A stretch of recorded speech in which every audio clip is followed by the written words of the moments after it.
bond order. So according to Lewis-Langmuir theory,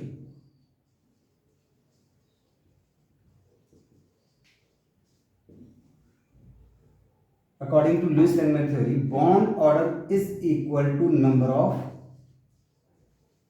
bonds formed between two atoms. For example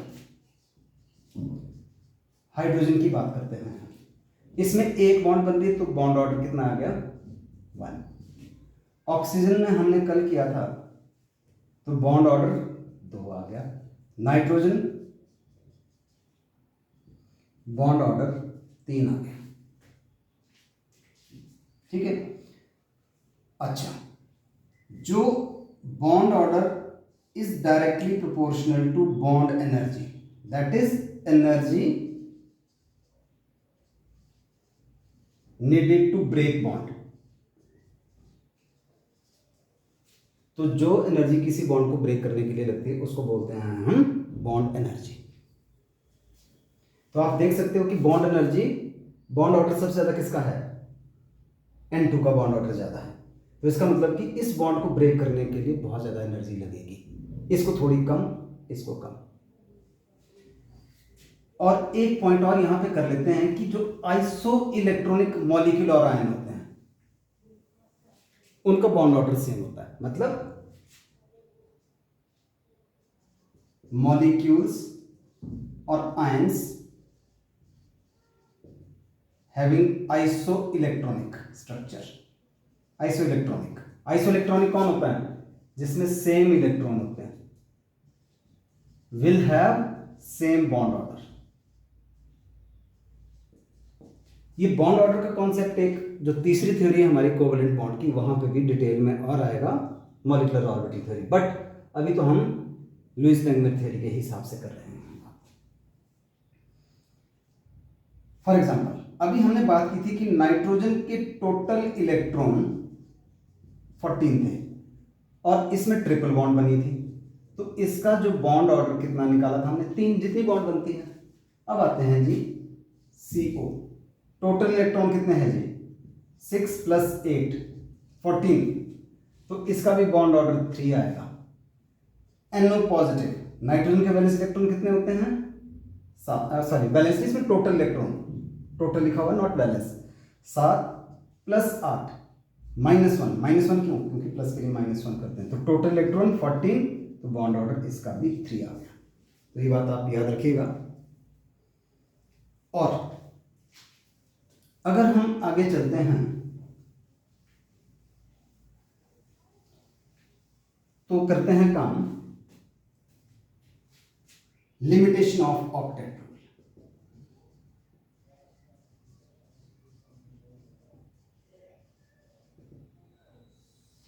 limitation of octet rule.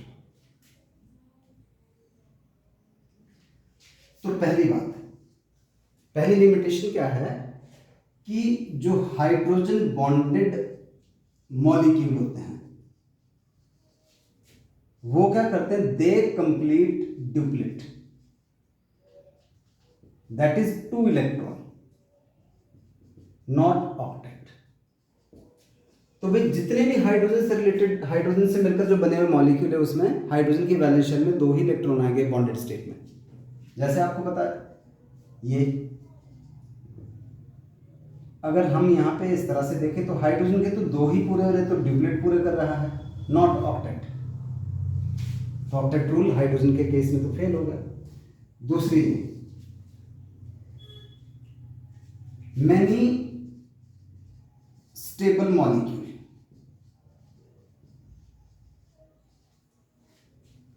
have less than 8 electron, that is incomplete octet होता है, और इनको बोलते हैं हाइपोवेलेंट,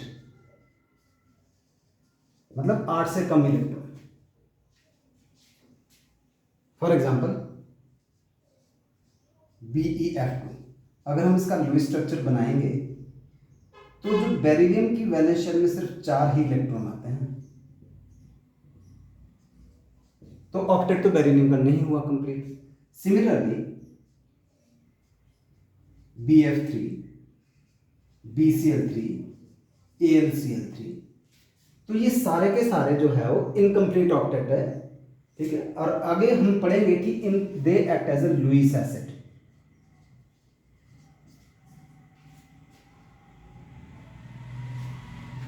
तो Lewis acid होते हैं जो कि which can accept electron, accept pair of electron. तो ये और क्लियर होगा, पर अगर हम यहाँ पे स्ट्रक्चर समझेंगे तो हमारे को समझ आएगा कि क्यों इलेक्ट्रॉन पेयर एक्सेप्ट करेंगे, because they want to acquire, they want to complete their octet, यानी नोबल गैस कॉन्फिगरेशन एक्वायर करना चाहिए। तीसरा, जिसके बारे में अभी हम बात कर भी चुके हैं,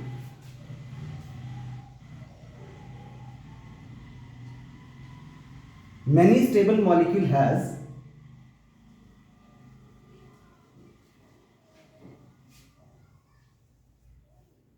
मोर देन 8 इलेक्ट्रॉन, यानी एक्सपेंडेड ऑक्टेट होता है उनका, एक्सपेंडेड ऑक्टेट। और हम बोलेंगे कि हाइपरवेलेंट होते हैं। एक हाइपो होता है कम, हाइपर होता है ज्यादा, जरूरत से ज्यादा आ गया बोलते हैं ऑक्टेट, हाइपर ऑक्टेट भी बोल सकते हैं उनको। तो SF4 की बात करें, अब आपको स्ट्रक्चर बनाना आना चाहिए,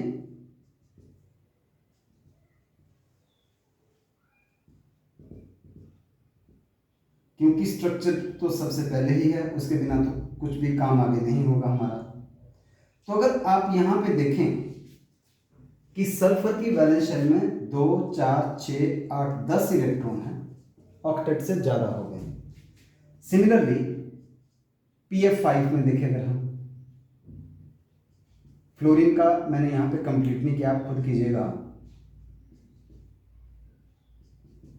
तो फ्लोरीन के भी 10 इलेक्ट्रॉन है। इन द सेम वे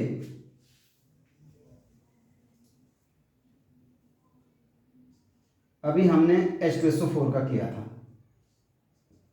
और हमने बोला कि भाई ये स्ट्रक्चर उसके लिए ज्यादा स्टेबल है, तो यहां पे भी कितने जी, 2, 4, 6, 8, 10, 12 इलेक्ट्रॉन है सल्फर की वैलेंस शेल में।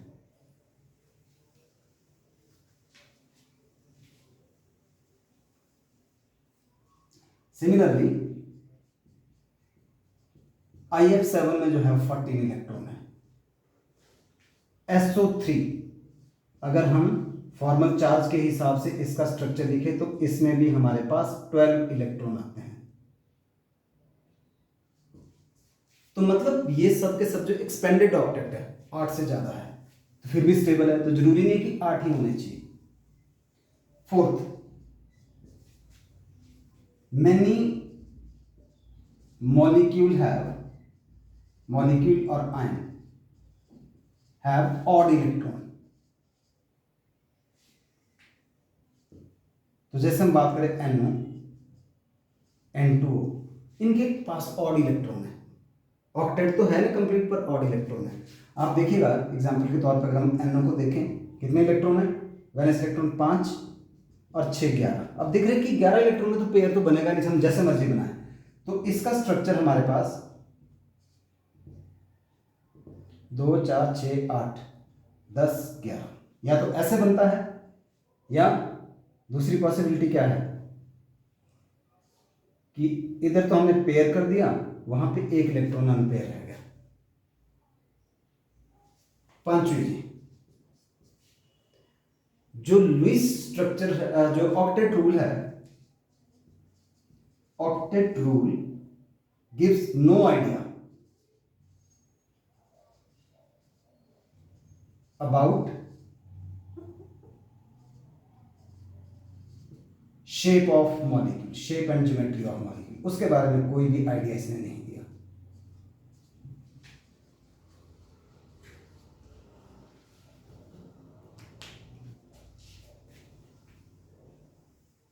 तो बहुत सारे क्वेश्चन हमारे पास ऐसे आते हैं जिसमें ये पूछा जाए कि इसमें जो है वो ऑक्टेट रूल किसमें नहीं ओबे हो रहा है, तो उसमें कम वाले भी आएंगे, ज़्यादा वाले भी आएंगे। तो आज की क्लास कंप्लीट करने से पहले हम एक क्वेश्चन करते हैं, और इस तरह के क्वेश्चन खास करके जेई एडवांस में भी आते हैं, मेन में भी आते हैं और इवन नीट में भी आते हैं। तो आपने क्या करना है कि हमने बताना है sum of lone pair in following. कुछ मॉलिक्यूल्स दिए हुए हैं और उसमें सम ऑफ लोन पेयर कि कितने लोन पेयर उनको ऐड करना है। हमारे पास दिया हुआ है जी PF5, PF3, SF6, SF4, XEF4। बोलते हैं what is sum of lone pair in following. Sum of, थोड़ा सा क्वेश्चन को थोड़ा सा मॉडिफाई कर देते हैं, sum of lone pair around central atom.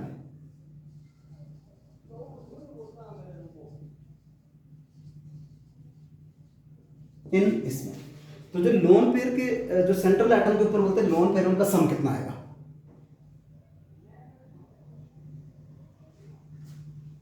तो कैसे करेंगे, अगेन अभी हमने बनाया था लुईस स्ट्रक्चर सबके, तो अगर हम इसका बनाते हैं, इसमें जो लोन पेयर की बात करते हैं, इसमें लोन पेयर आएगा 0। आप बना के देखिएगा, थोड़ी देर पहले बनाया था। PF5 में अगर हम बनाते हैं, PF3 सॉरी, तो इसमें एक लोन पेयर आएगा, तो एक लोन पेयर तो यहां से ले लेंगे। SF4 में जो लोन पेयर आएगा वो 0 आएगा। SF4 में लोन पेयर 0, इसका मैंने बता दिया, इसमें भी 0। SF6 में भी lone pair 0। XEF4 Lewis structure बनाएंगे अगर हम,